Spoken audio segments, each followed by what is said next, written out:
So, well, welcome to 13th Lahore Policy Exchange meeting.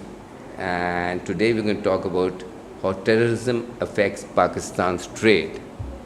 And we have two panel members, Mr. Younas, who is Associate Professor of Economics at the American University of Sharjah.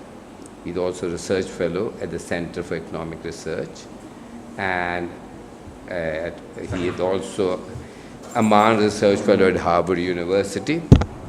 And he has published lots of papers in excellent journals and did PhD from West Virginia in 2007.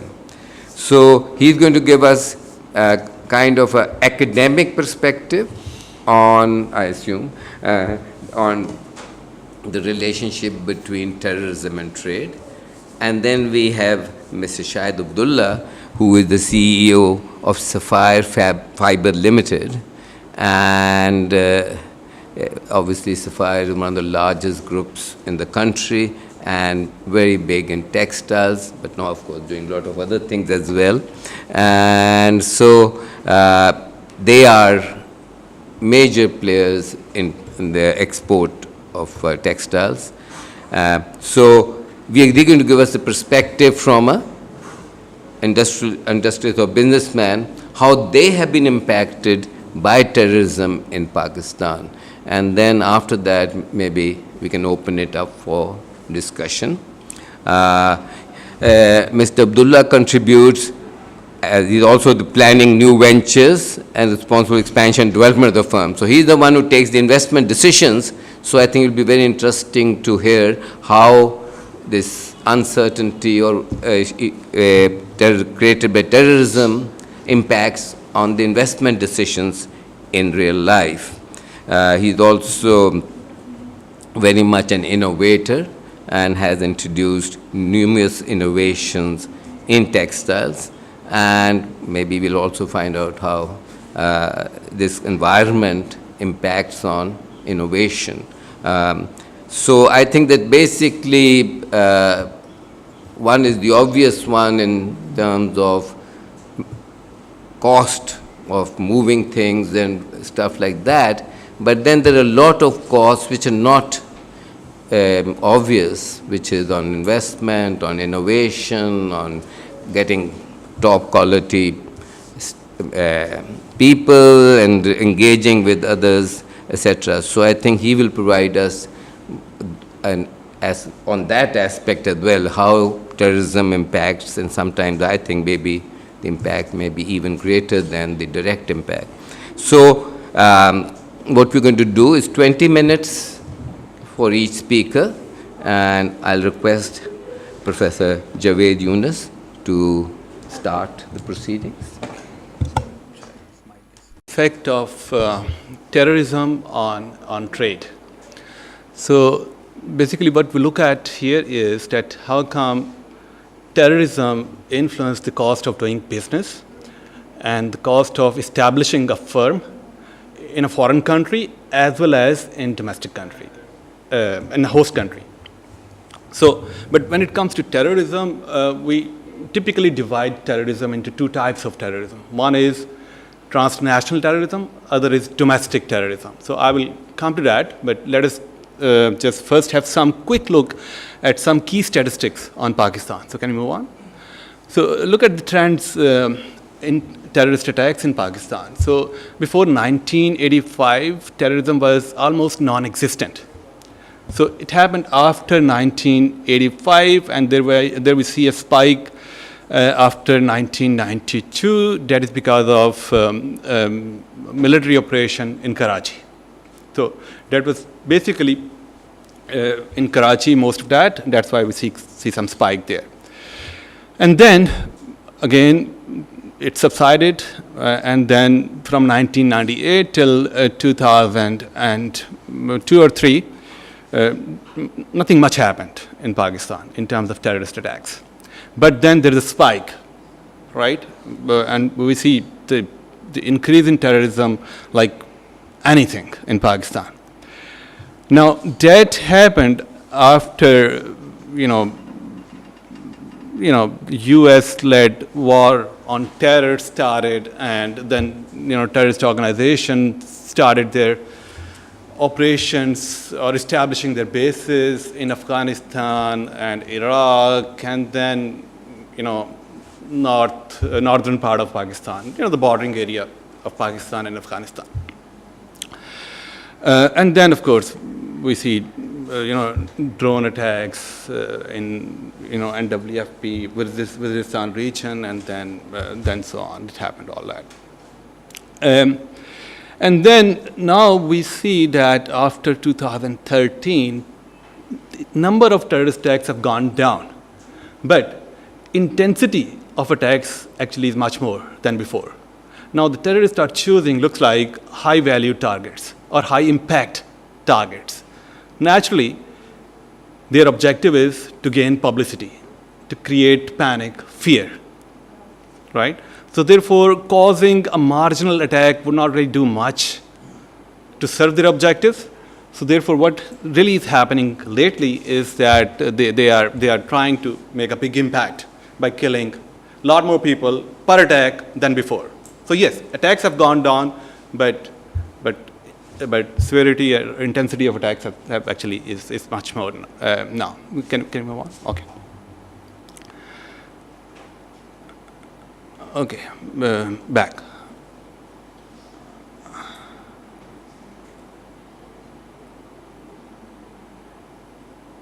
Okay, so this is the spatial distribution of terrorist attacks in Pakistan. So what you see here is attacks from 1994 to 2014.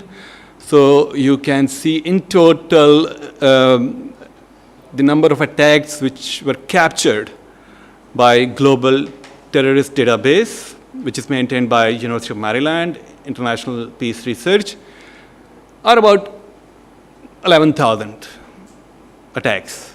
And in that, we see armed assaults, assassinations, bombing, explosions.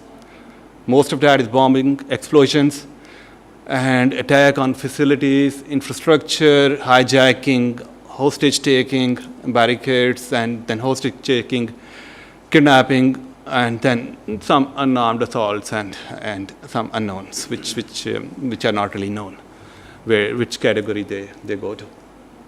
So you can see the major attacks in all these categories are bombing and explosions. So all of them, actually not all, most of them are done or have been done near the bordering area of Afghanistan. You can see that, right, up there. And down there we have all this D.I. Khan, and then we have Quetta, and then Chaman, all these bordering areas, but they are actually scattered all over Pakistan, but mostly around those areas. Perhaps strategically it is perhaps, works better for those organizations to do something closer to their bases and then go back to their bases or just cross the border. Looks like. Okay, now can we move on? Okay, so one of the attacks in there are the kidnappings, and basically it has become lately a trend that the kidnapping is capturing headlines. Why is that? Because looks like that those organizations they need to survive. Terrorism is not cheap to conduct, right? It takes resources. Therefore, they are making some money out of that through ransom or all that. But of course, but currently, for example, ISIS is controlling about 10% of oil fields in Syria. So their revenue estimated is about $1 million per day. So that's a lot of money.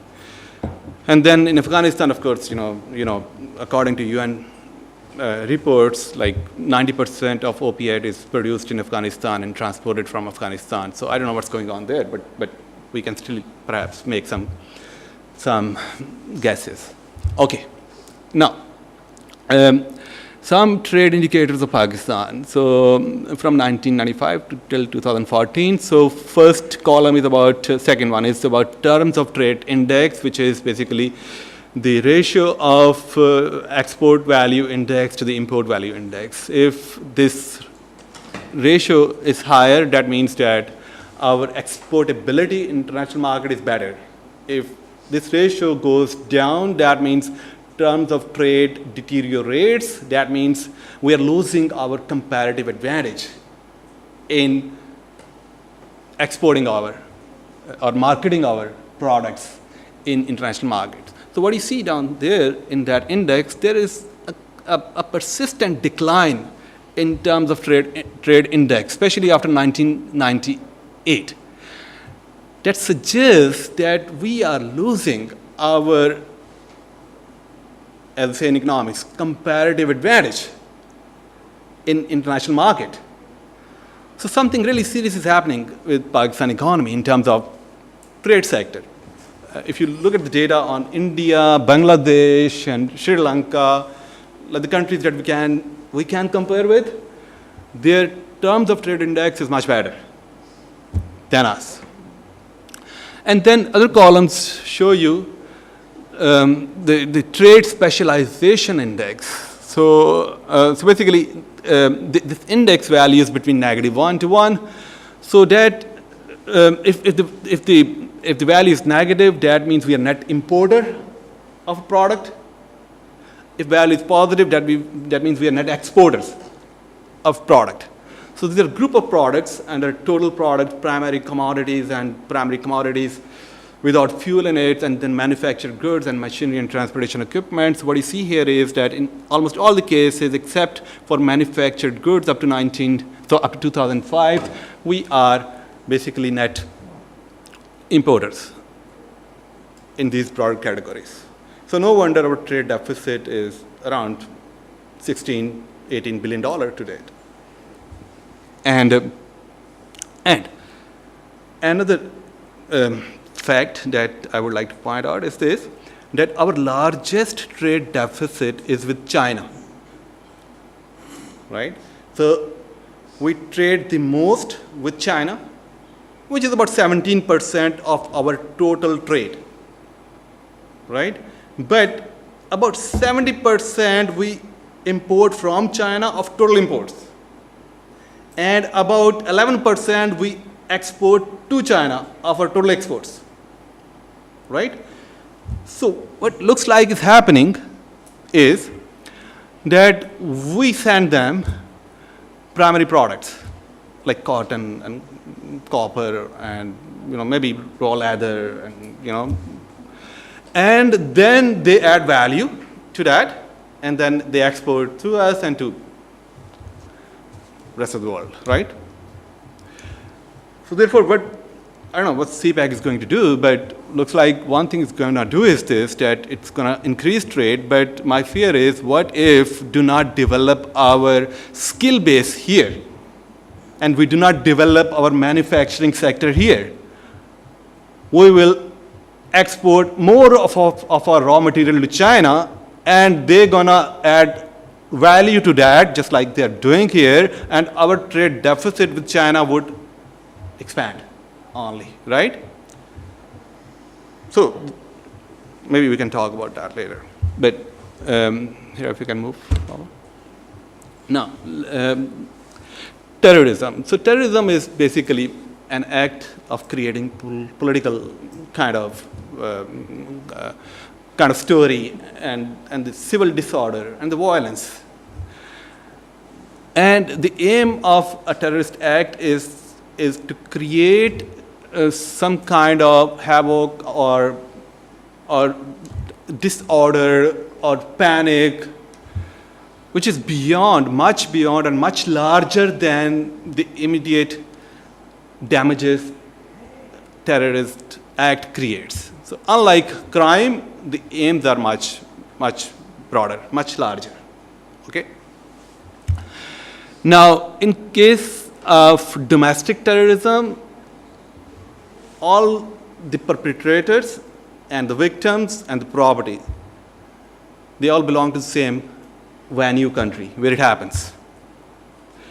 In case of transnational terrorism, at least one of them belong to a different country than the venue country where attack happens, right?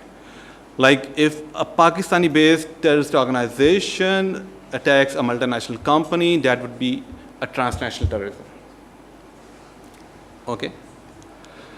Now, what you may think is that now terrorist organizations are not like local firms.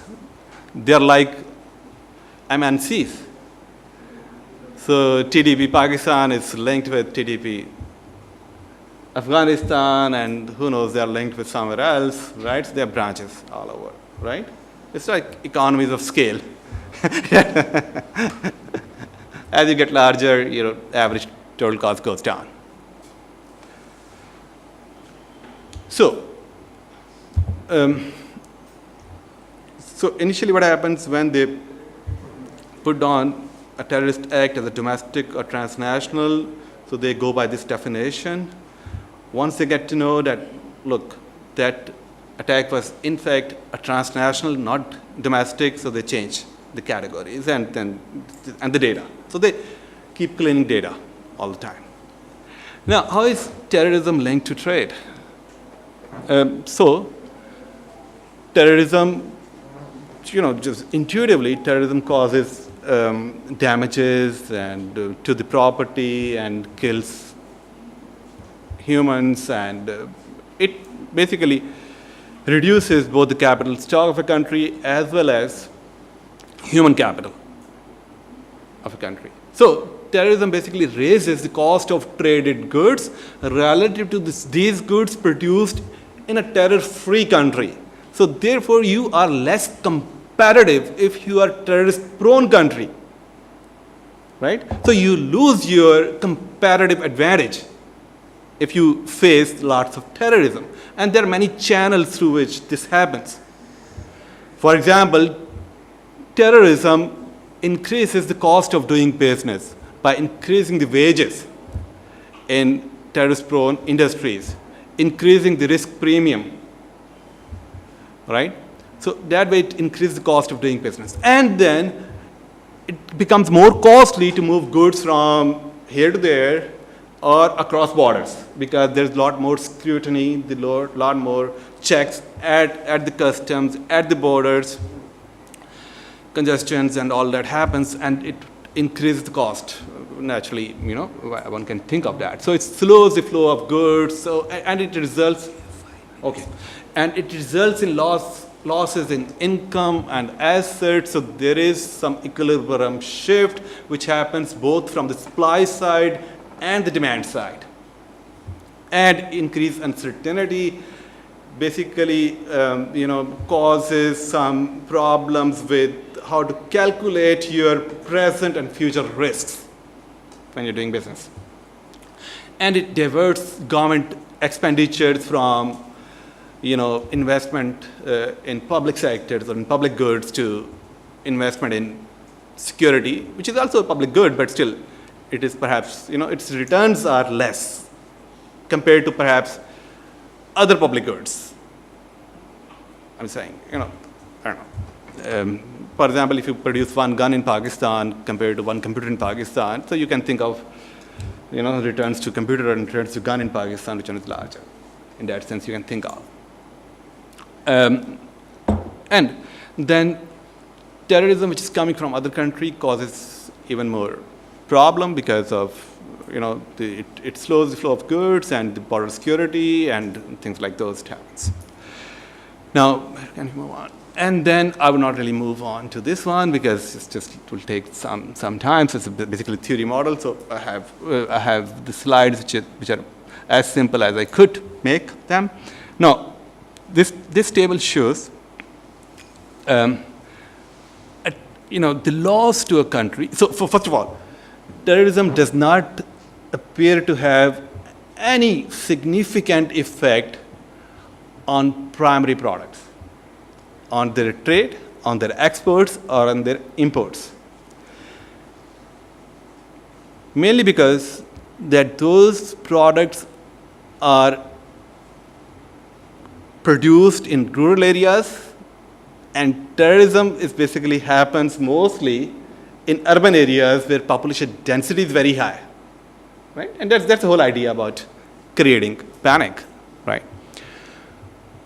And because most developing countries are labor abundant, and there is abundance of labor in rural areas, so therefore it doesn't really cause much effect. Even some people are killed in rural areas because of attacks, right? We still have enough labor to supply in those sectors. But it does have large effect in manufactured sector. Under manufactured sector, if you look at my paper, then you will see there are many categories of good on which we are trying to look at the impact of terrorism. So goods produced using different capital labor ratios, or as I say, factor intensities. Right.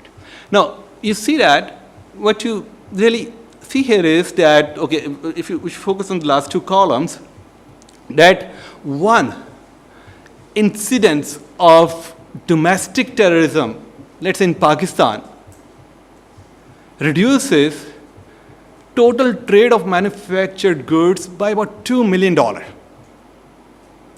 And one incident of transnational terrorism in Pakistan reduces total trade of manufactured goods by about $27 million. That's a large effect, especially in a country where average attacks are about 200 to 300 attacks per year. Of course, the intensity of attacks are different. And then you see in case of exports, not very large effect. It's about 0.48 million reduction in export of manufactured goods as a result of domestic terrorism, and about $4 million, $3.79 million reduction in manufactured goods, export of manufactured goods because of transnational terrorism. But imports seems to have larger effect taken by the terrorism. Similar is the story for India, Nigeria, which are two other terrorism-prone countries. And by comparison, I just wanted to show you what happens in developed country, right? And I picked Spain because Spain has faced some terrorism, like Basque country region, they have been facing some issues up there. And you'll be perhaps surprised to see here that a domestic terrorist attack in Spain causes a reduction of total trade of manufactured goods by about $226 million. And a transnational attack causes a reduction of about $3 billion. But in case of exports of manufactured goods, the effect is much smaller. But in case of imports of manufactured goods, impact appears to be much larger, as our theory or theoretic model suggests. Now, terrorism in Spain or other developed countries or many other developing countries, okay, is a rare event. So when something happens here, they all get alert. Like, seal border, do this, do that. So they take it very seriously because it's a rare event. If something happens in Pakistan, it's just like, okay, abhi chalo dua pad lo, thoda se paise de do. And next day, nobody knows what happened. Because it happens so frequently up here.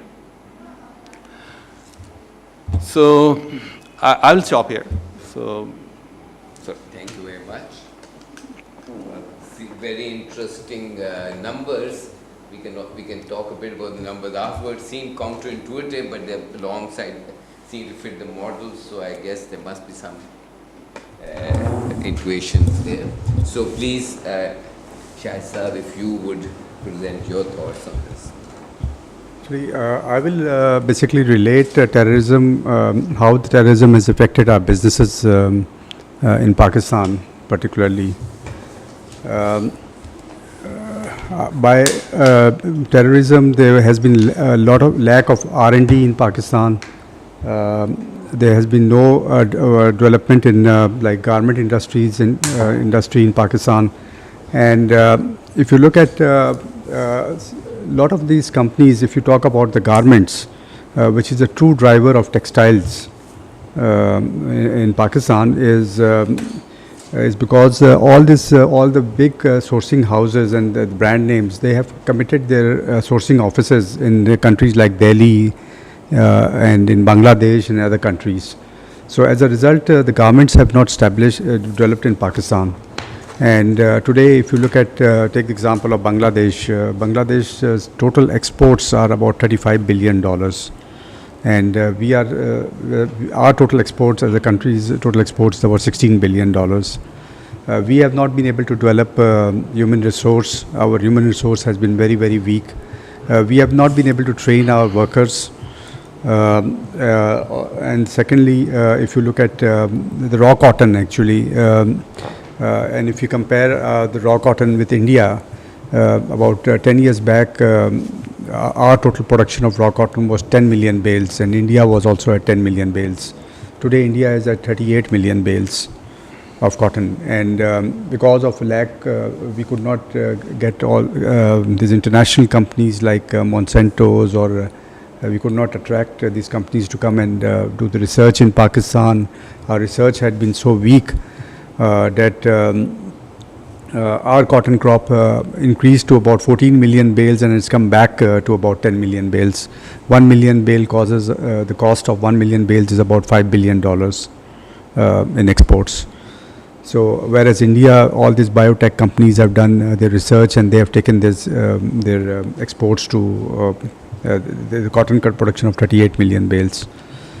But Pakistan has got a potential to increase the exports to about 20 million bales. We're talking about contribution of about $6 billion in our economy.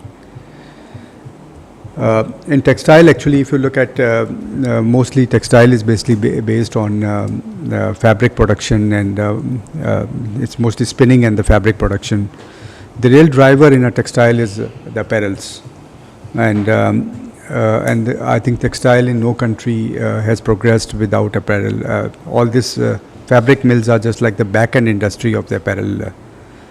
And I think more terrorism is one of the reasons why we could not attract international companies to come, or consultants, or to make commitments into Pakistan. Even they had travel advisory, and that's why they did not travel into Pakistan.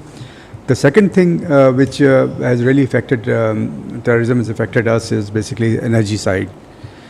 We have not been able to tap basically the low cost energy like hydel, because those were the most badly affected areas in power side.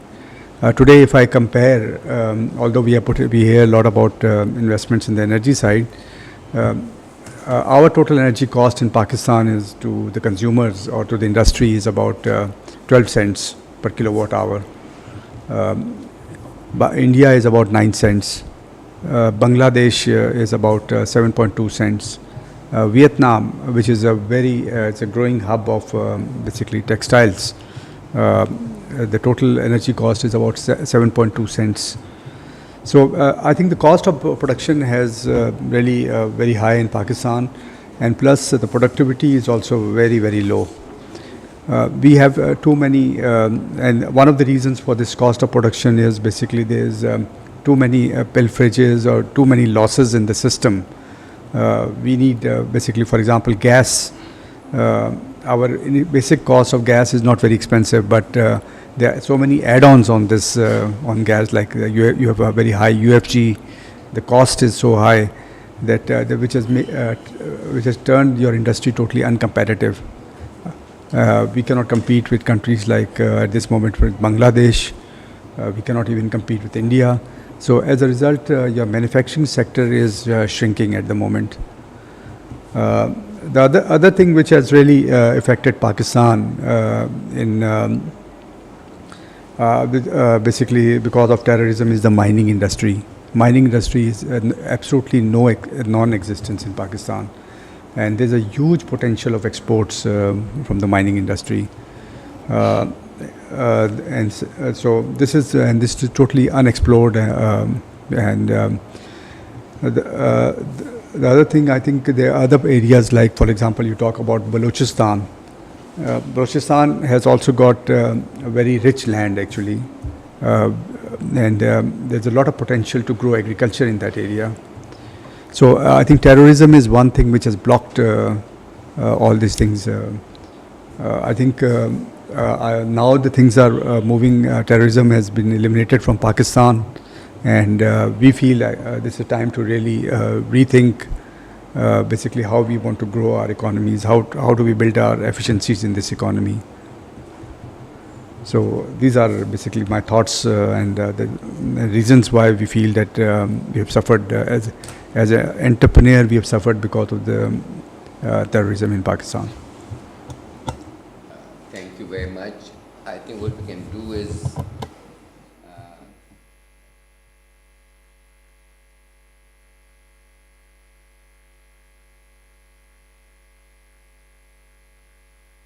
I will then make them later. So, yes, Anjum.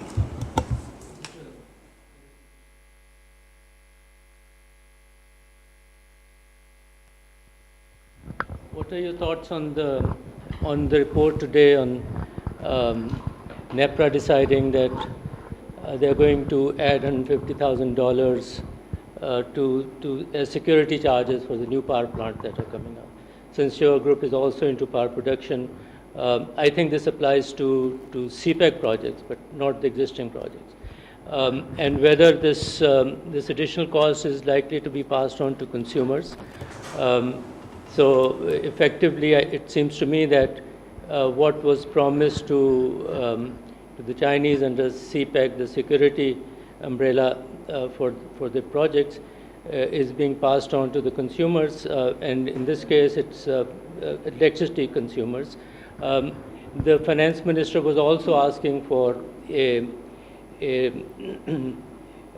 larger share of the federal government from the provincial government, so that they can provide this cover to projects under the security cover.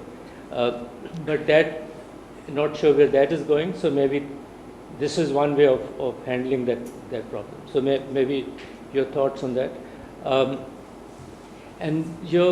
So I didn't quite get the differences across all countries. So Pakistan is at 12 cents and India is at 9 cents, etc. What is it as a share of your cost of production? So how much difference does it make to the total value? So if your output is worth 100, how much does electricity, what is the cost of electricity in that overall? So it might be 3 cents higher, but it's still so small perhaps in the overall cost that it doesn't. The important thing is basically what NEPRA should have done, they should have benchmarked. The real issues are basically not, because this is a small cost. The real issue is basically they should have benchmarked about the cost of putting up projects in other countries. For example, they would have seen what is the cost of putting a certain project in India, and because this power sector is so important actually. It drives your economy. If your cost is low, it will encourage a manufacturing sector. It will, in fact, increase the consumption of power. If you look at also the power sector, generating sector in Pakistan is very inefficient because it's oil-based. Basically, mostly the thermal efficiency of these plants are about 25%. The new technology which recently they have put up in like on LNG based, the efficiency is about 62%, and the tariff is also very attractive. 62 cents, it's about 6 or 7 cents probably. Coal-based power plant, they're putting up this coal-based power plants. I also feel they're also very highly efficient actually. This coal-based power plant. So I think the older plants will shut down. In spite of this cost, I think consumers will benefit out of this because the cost of generation is going to go down actually. The other thing I think what actually the government or they needs to pay attention is basically the losses actually, which is really causing to escalate where the consumers are paying very high cost. All the losses are passed on to the consumers. What is the component of electricity in your total production? About 17-18%. Because you see in Pakistan, it's mostly spinning and weaving actually, and they are the biggest consumption. They have the biggest component of electricity consumption. If you go back to the downstream like garment industry, garment is not a big component of power consumption. So in fabric production, so it's a very huge impact on the cost. Okay, then you talked about this, the link of cotton production to textile exports. Yes, we've been stagnated on that, but if you see the Bangladesh, they don't produce cotton, they import it all. And then you said that, and the electricity component is more in low value addition, but in higher value addition like apparel and made up, where the real benefit is in terms of employment, in terms of margins. And so why didn't Pakistan really move up the ladder on that? I mean, I don't see this. The market slowdown is from China as well, where we give this spinning and yarn and cloth export is more. But the Europe, where we got this USB U plus status as well, and then our focus is West. So why did we lost that share? And what are the new markets? Africa. Can we limit it to one question or so, and I think to the issues, but all valid issues, but I think we need to narrow it down. Last one thing, new markets, Africa, Central Asia and all that.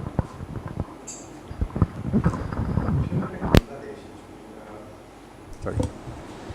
If you look at Bangladesh, I think your first question is basically why they don't have any raw materials and what is the reason why they have significantly grown their exports.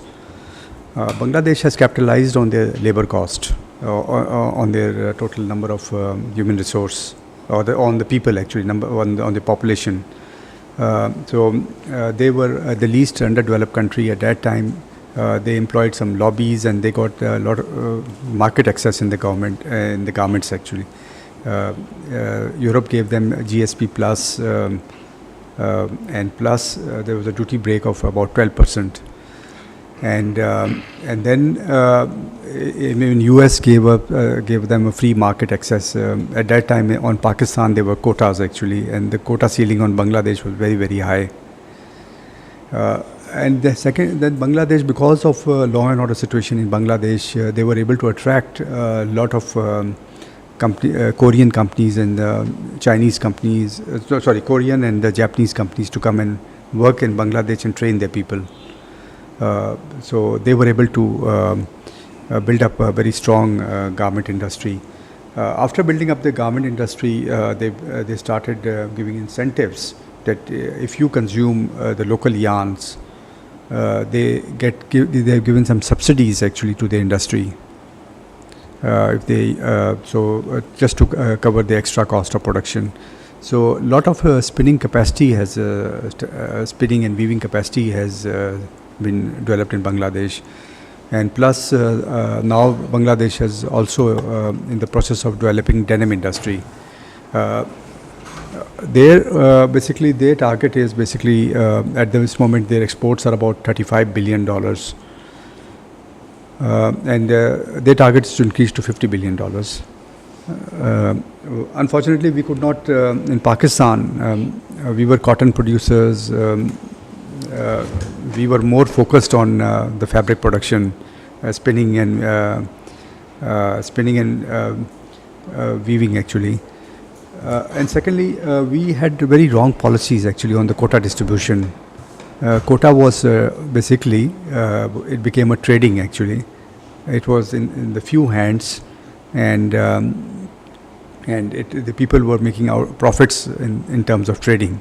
The government policy was not to basically use this quota to develop this garment industry. I'll give you an example what Sri Lanka did. Sri Lanka basically, what they did, they had a certain quota to government quotas to US and America, to Europe.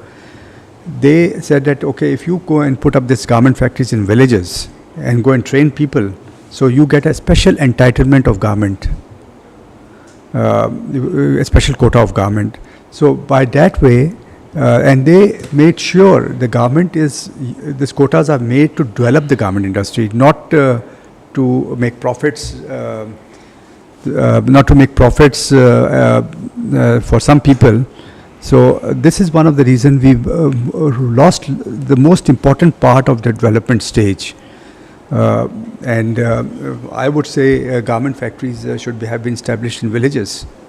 Why in big cities? Because where the labor cost is very low, and all the female workers, I think they can be a very good source, and the cost of production would have been also be much less, because we consider garment as like assembly lines actually. Similarly, I think if you go back, if you look at the model of some of the companies in Pakistan have done it, like at that time, this was Saga Sports actually. They used to make footballs in Sialkot, and they had assembly lines in villages. So I think we have missed on a lot of things actually on these things. The entrepreneurs have missed, the governments did not encourage, they did not work in synergy with each other. We were involved in synergy, we were involved into this terrorism. International companies did not have any interest in Pakistan. So we missed out on all these things. And that's why we are suffering today. Our textile is suffering today. Excuse me, I think we'll have to move on. Sulman sir.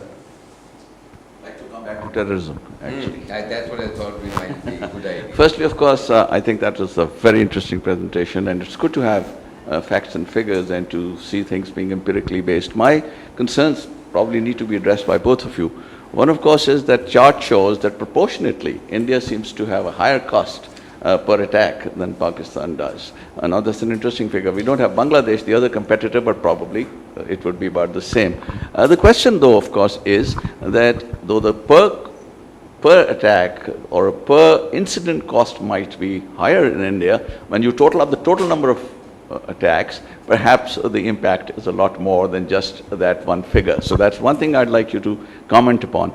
The other, of course, is that this is fine. We've been talking about the cost to the economy. When we went up for the GSP Plus, we calculated all kinds of numbers and we sort of put them across to the European Union. But at the end of the day, it's all about what the cost to the individual unit is, and how competitive or non-competitive terrorism or security makes it. I don't know, the industry has done no figures on this. So going by some very oddball figures, whereas you find that perhaps the cost of security is something like 6 to 7% of the total production cost. I don't know, perhaps that is where you could comment. But the fact is this cost enough to make them non-competitive? I'm not really factoring in things like the other cost of doing business, people not coming to take a look at your goods, buying agents walking away, the cost of insurance going up, so perhaps that needs to be factored in. But is that enough to make them non-competitive, or are the problems deeper than that? We've talked about our exports falling, our trade gaps increasing, but so it's all about competitiveness. And is this one factor really making them non-competitive? I really don't know. So I'd like both of you to comment on this. Do you want me to go first? Or? I think maybe you can go first. Okay. So, I think that other problems for us are much deeper than for them, right? So, our problems are much more complicated than terrorism. Yes, terrorism is a problem. So is crime. So is lack of schools, hospitals, right? But terrorism has become a political tool not in the hands of terrorist organizations, but also for political parties to kind of, and businesses, right? So the one thing should be clear, right? Okay. Now, otherwise, cancers every year kills a lot more people than terrorism. You don't really think about that. Politicians don't really talk about it. There are like millions of kids who are out of school, living in extreme poverty. We don't really talk much about them. But one event happens and we all get there, and then we all do all kind of politics and this and that. So, yes. So maybe because of that, terrorism itself has some news value, right? Which is how it's created. So okay. Now, well, the number that you saw there. So there's the number when, as we say in economics, all else constant. Keeping everything else constant, one event of terrorism attack will cause this much of it. That was understood. Right? Okay, so that. Okay, so the volume. Now, one, yes, per event seems to have a larger effect in India than Pakistan, correct? But do those effects remain persistent after the attack? If they do, for how many days, how many weeks, how many months, right? Which means that if we have fiscal and monetary policy well in line, so it can respond well to a shock, then perhaps we can recover from that shock quickly and easily. But if our other policies are distorted, right, then shock can become deeper. And then we settle down a low level of equilibrium, which seems like a case in Africa, somewhat in Pakistan too. Now, in Pakistan, seems like the factors that Shahid Saab pointed out, the structural factor, the factors that make us non-comparative, that raise our cost. So terrorism is one part, but there are dozen other factors. So those structural factors are much deeper. Institutional factors are much deeper. Even cyclical factors are much deeper. We are not really proactive when something happens to what to do and how to change our, policy instruments so that we can tackle the shocks. So those numbers kind of suggest that, but that does not mean that the harm happens and it stays there. In Spain, effect seems to be much larger, right? But then they turn upside down everything when something happens. So which means they recover from the shock much more quickly than we do. Obviously, we lack resources, but at the same time, we lack many other things as well. So it looks like that's good. I think, yes.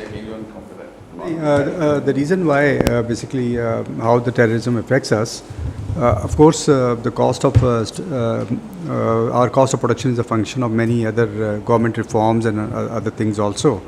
But how terrorism affects is basically these foreign companies don't commit into Pakistan, and they don't come to Pakistan. If you look at Bangladesh and all these countries, even Vietnam actually, it is not the locals who have really pushed the productions. It was the foreign companies, experienced companies. They have moved into those countries and they have trained the human resource. We lack actually in the training of human resource or development of human resource. We lack in R&D. There's no research basically. So basically, because of this. May I just sort of bring back to my question? Yes. The cost of security, the higher business cost of people not coming in, whatever. Now, is this enough to drive you non-competitive? Because outside in the world, it's all about competitiveness. So my question is very specific. Is that kind of a virtuous analysis available? Is it really impacting that badly? I think cost of security does not make any difference actually. It's not, it's immaterial, I would say. The real thing is that these people are not willing to come to Pakistan. That is They're not willing because basically the operation cost, our skills are not developed actually. I'll give you one example. When we wanted to develop, in our group, we wanted to develop a processing unit. One way is to get the human resource to come and develop this within Pakistan. Actually, I used those resources. So we went to Japan. Actually, there was a processing unit, and we wanted them to come as an equity partner because Japanese, if you look at their textiles, they're very high quality, and they're very precise in their production and very cost efficient. So we tried to convince them to come as our joint venture partner, but they refused. So we convinced them to be we bought the technical know-how from them. So what they did in our plant, basically the way they developed the project, it was much different than how the other processing plants are already in operation in Pakistan. They sent their people to train our people, and the skill set was, we could see a big difference. The efficiencies were higher, and the other thing, I think after this terrorist, they've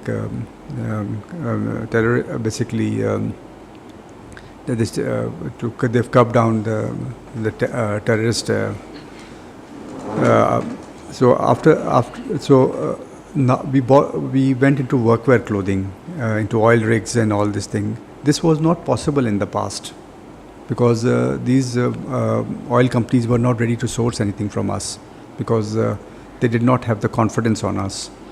So today we are doing this together with a Norwegian company, and we are one of the major players of uniform clothing to these oil companies. Actually, I think the later half of Shahid's comment has covered what I wanted to say. Coming from the agriculture sector, I export rice.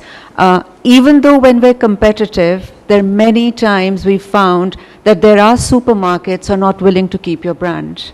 And it's been a struggle. And so even though at the supply side, we've covered it up, coming from an area where terrorism doesn't affect us much, but on the other side, it's placing the Pakistani brand on some of the supermarkets is a big challenge. So that in itself is a very big role that terrorism has played in undermining us.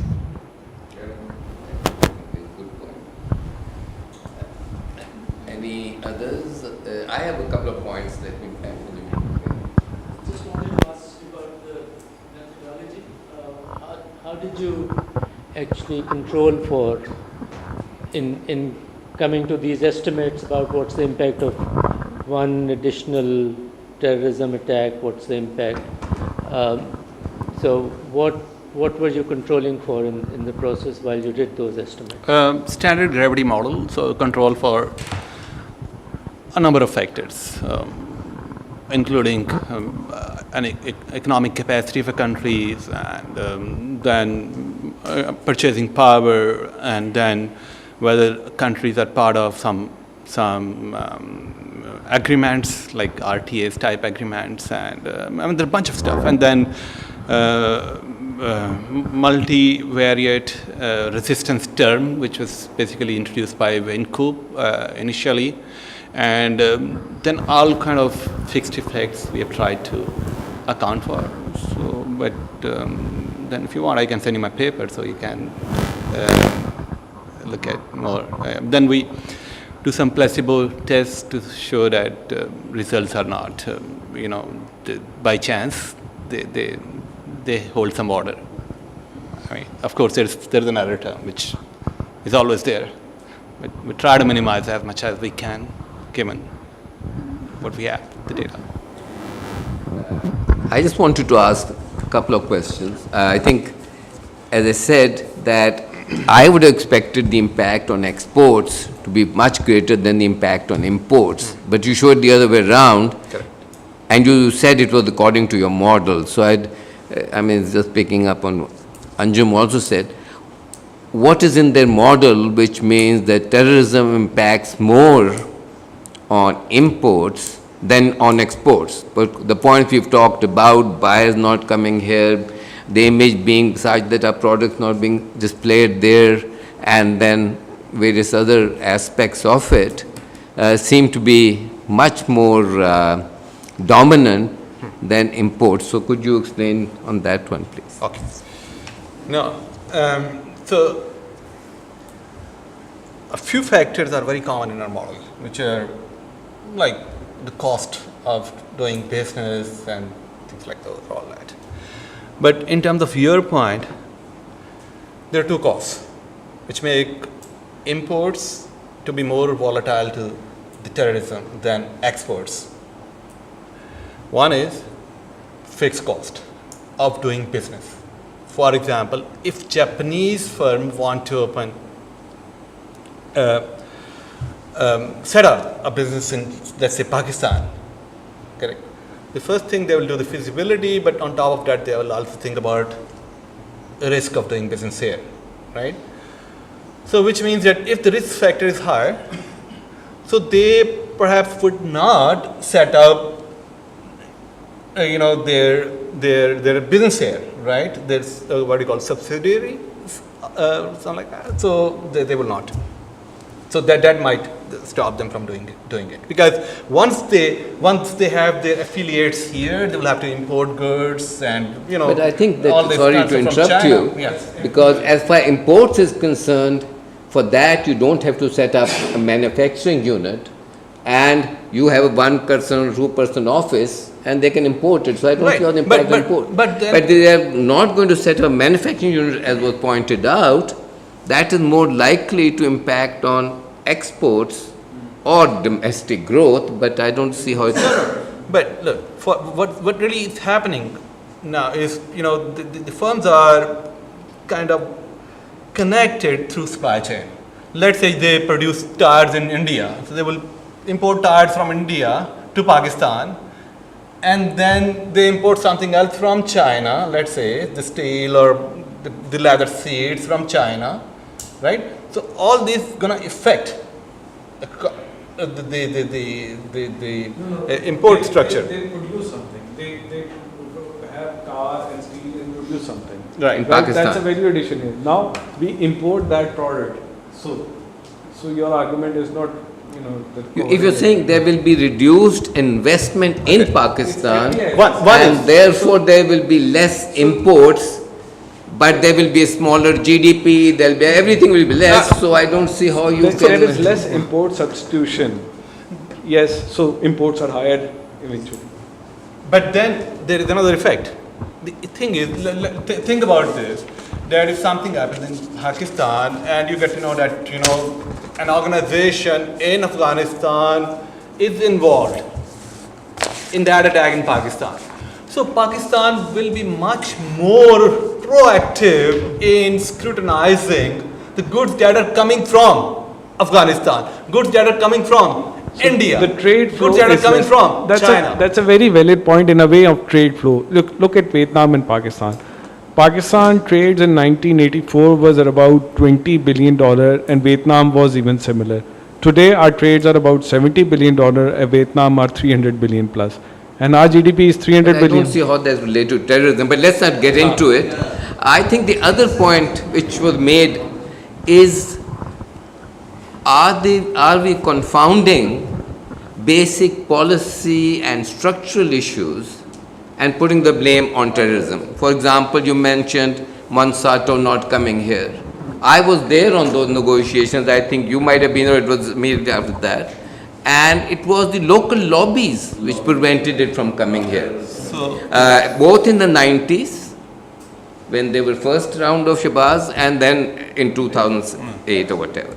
Secondly, when say weak human resource, I mean, to blame terrorism for weak human resource seems to be far-fetched. Yes, we can't get high-level technical people coming in and being based here, but is that the only reason for a low level of human resource or not? So my question to you is that focus on spinning and weaving, that has nothing to do with terrorism. It is the lobbies of the spinners which has created the incentives which have pushed out or not allowed development of the garment industry. Similarly for quotas, again, it's rent seeking, by various groups, which resulted in the use and capture of quotas rather than using it as a policy tool to promote this thing. And this is almost pro-terrorism, because you see in 2005 is quotas finished and the terrorism really takes off after that. So in a sense, are we blaming terrorism for a lot of problems which are to do with our structural or those kind of things? I think if you look at, for example, when you talk about weaving and spinning, basically for that we don't need any technical collaboration or anything. We don't need any technical help, because we have enough help available in Pakistan. If you look at the labor, it is not a very highly skilled job. But what is missing in Pakistan is a progression. We have not been able to do a progression in the textile. For example, the business model in textile has changed worldwide. Today you have stores like Primark, where you can get jeans probably for $20. You have basically the stores in the retail, the cost of, they're selling at things at very low price. Things are becoming very competitive, and so because of this, I think because of terrorism, there's a learning curve to every business. So it takes, for example, today if I want to put up an apparel factory, I require a lot of capital, and secondly, the learning curve is about 2 to 3 years. Suppose if I do JVs and I have international companies to commit, the learning curve will be much faster. Instead of putting, let's say, exporting about, doing a target of, let's say, 1 million pieces, if we have a JV, we can do in many folds. We can multiply, because there are some people who have done an excellent job in textiles. There's a socks company which has really grown, and their total turnover in Pakistan is 25 billion rupees equivalent, and they're supplying to the top brands in internationally. Then there's another company, textile company, which has emerged. Basically, they're supplying this sweatshirts. Is a knitwear company supplying sweatshirts and to Nike. My question is, more than 50% of the world trade is in artificial fiber and fabrics and garments made of that. And that is the high value end of trade now. But, in Pakistan, it is the spinning and weaving lobby which has prevented us from importing this fiber, our materials, etc. And the advantage that Bangladesh had, it did not have this lobby which prevented the import of all these things, and therefore they were able to move up the value chain. Now they are going down backwards and putting in spinning. That may be, I don't know if that's a good idea or bad, but to blame us for lack of artificial fibers and all, what you call garments and ladies' garments. We don't export any lady garments except jeans, because all of them require artificial fibers. And now as the industry moves towards chemical fibers, scientific fibers, and more advanced fibers, we're getting further and further left behind. And it's nothing to do with terrorism or with this. It's a government policy which is hostage to the big spinners and weavers. I think when you come back, can I answer this? You want to add to that? I want to understand what is the point. Suppose we were to establish that there was a very high cost. Will that make the government more responsive to taking actions against terrorism?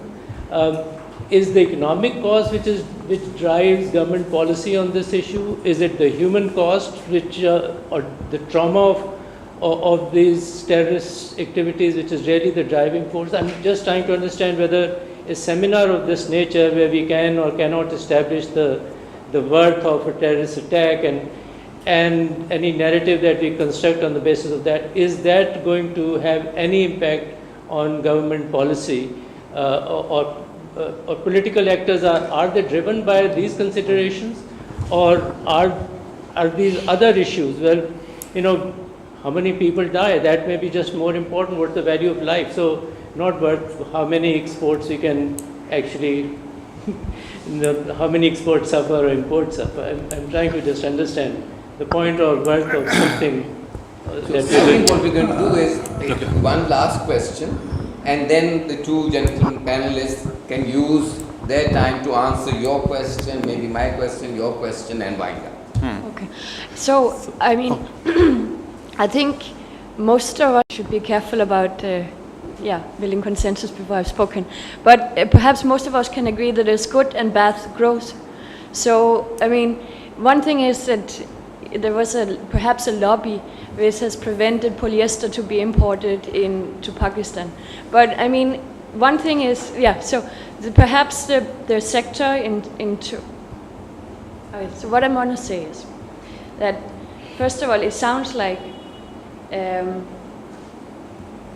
that the cost of security has become privatized, and it's up to private companies to pay that cost, or consumers, and preferably in Europe or in abroad.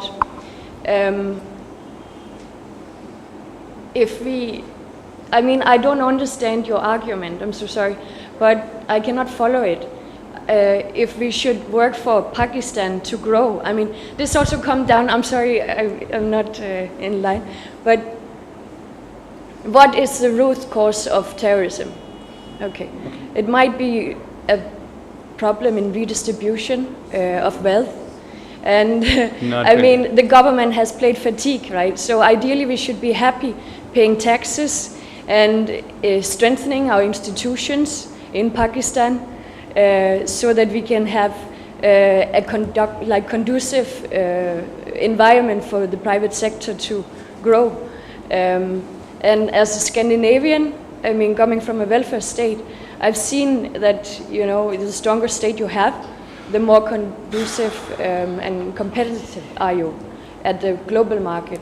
But then that brings me back to, I mean, yes, we could just import polyester, but are we here in Pakistan sitting saying that the quality of cotton, the uniqueness that we have in Pakistan, should not be promoted? I mean, are we maybe failing to promote Pakistan at the bigger picture globally, to become, instead of just competing on low-cost products, competing at a quality scale, you know? I think that was a common conclusion, whatever you So I think basically what we'll do is now we will give both the panelists 5 minutes each to respond to the comments as well as to make the closing remarks. And I'll start with Shahid sir because he started first. Basically, you talked about the polyester. You know, every country has got its inherent strengths, and if you look at the synthetic products, we cannot compete with countries like Taiwan and China and South Korea, because they have developed very strong petrochemical projects. If you look at a lot of people try to enter into chemical projects in Pakistan, they have not been that successful because the cost of because we will be ultimately sourcing raw materials from these countries to produce synthetic products. Even if you look at Bangladesh is also not very strong in synthetics. They are mostly in cotton. We have to see where our strengths are. We, as a country, for example, we can increase our cotton crop to about 20 million bales. That's where our strength is. We can basically start growing long staple cotton, make very fine products. There's a huge market for these type of products, which we are at this moment we don't exist. That's our strength is basically. I think as far as security is concerned, the cost of the security is concerned, it doesn't bother us. It's not even. It's a very fraction of the cost. What we need is a commitment by these sourcing companies to source their, the products from us. The other thing, what we feel, since our too much attention is diverted towards terrorism, and terrorism also gives a big excuse for the government actually not to do a lot of reforms in this economy. For example, power sector has, this government should have done a big reform in this, brought in reforms in this sector. We see a total imbalance in the agriculture sector in Pakistan. We have three major crops in Pakistan. That is wheat. Today we are surplus in wheat. We have a support price which is 1,300 rupees per mond. So we can grow a lot of value-added agriculture like vegetables, like tomatoes, or any other those agriculture products which we can export.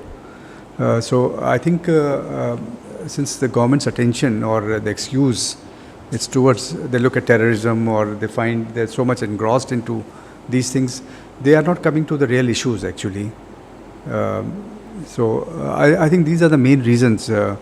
Our focus is not towards basically adding value. And today I think our exports, and the result is our exports are going down because we have not remodeled. The business model of every country is changing. The business, everything is moving very fast. We have not changed ourselves. We are just stagnated. And if you become totally stagnated and you don't move or you don't innovate your business, that business is going to disappear. So that's what's happening to our country. Thank you very much, sir. How about you, Javed sir? What do you have to say in the end? Yeah, I will respond to Sir Anjam's question, and then I'll come to your question. The first thing that you asked about, that do we really estimate the cost to our economy because of terrorism? All right, looks like not. So yes, I agree totally with you that we need to have a seminar. We need to involve academics and practitioners and politicians to understand what really is the cost to our economy because of terrorism. Do we really understand that? Now, it looks like the cost the politicians think is the cost that they pay to the victims to make them, okay, shut up. It's okay. Right? How do we know that the cost of the life? After all, security is public good. And it's government's responsibility to give security and sense of safety to everyone in the country. That's it, period. But when we pay to a victim, 5 lakh or 10 lakh, is there any estimates on the life? Okay, your life is this much of worth, so I'm sorry I can't really provide you security, but what can we do? Here is a check of $1 million, rupees. Right. But the cost of life is estimated in developed countries. It is. According to the estimates, on average, the cost of American life is about $5 million, right? So do we have any estimate here? Okay, but if somebody dies because of terrorism here, we pay 5 lakh, there we pay 10 lakh, somewhere else maybe 8 lakhs, I don't know. How do we do that? Okay. Now, the cost is a lot more than what the immediate victims or damages are. I have worked on the different effects of terrorism on economy, like on FDI, different sectors, and the trade, and also as well on lending and all that. So cost is huge for an economy. So I do agree with you that we need to have some really serious debate on that, so that government realizes that, look, how much is the cost of that, right? At least we should put the number to them, and they should know it, right? And coming to your question, what really are the root causes of terrorism here in Pakistan or elsewhere? So what I understand is, from the literature, that terrorism is not an outcome of economic problems. Terrorism is an outcome of political problems. prosperity or lack of education, lack of income do not make anybody terrorist directly. These are the other factors which can be exploited to make somebody who is perhaps very marginalized in society, to brainwash him or her to engage in these acts. So that should be, I think, literature is very clear on that, very clear, right? Yes, poor people, very poor people are more easily exploited because the opportunity cost of engaging in crime or terrorism is much lower for them, right? If I don't do that, what will I do? Man, I'm just, collect garbage here and there, or, wait for employment and nothing comes out, and, just they're more likely to. And there are many stories on that. So I think, in that way, it's kind of very complicated issue, and looks like there is some collective action problem internationally and even nationally, which means that, okay, just like Shahid said in certain ways, that, okay, interest groups. So there are interest groups as well on that. But what I really feel is that we need to make peace.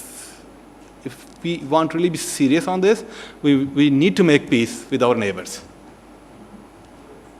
Right? Okay, there are many issues, but I think this is the number one. If we can manage that, we can try to control it. Otherwise, it won't be easy. By just saying that, okay, by growing and this and that, and we can control it, that perhaps will not happen. First of all, we are not growing as much as we should have. So when we have 1,400 miles of border with Afghanistan, uncontrolled, and then, wrap it up. okay. So that's what I really think about. So yeah, thanks. Thank you. Well, let me thank the two panelists and the audience for a very interesting discussion, and we look forward to having you back for the next Lahore Policy Exchange, and also invite you to, is there a cup of tea outside? To a cup of tea outside, and then we can continue this discussion there. Thank you very much.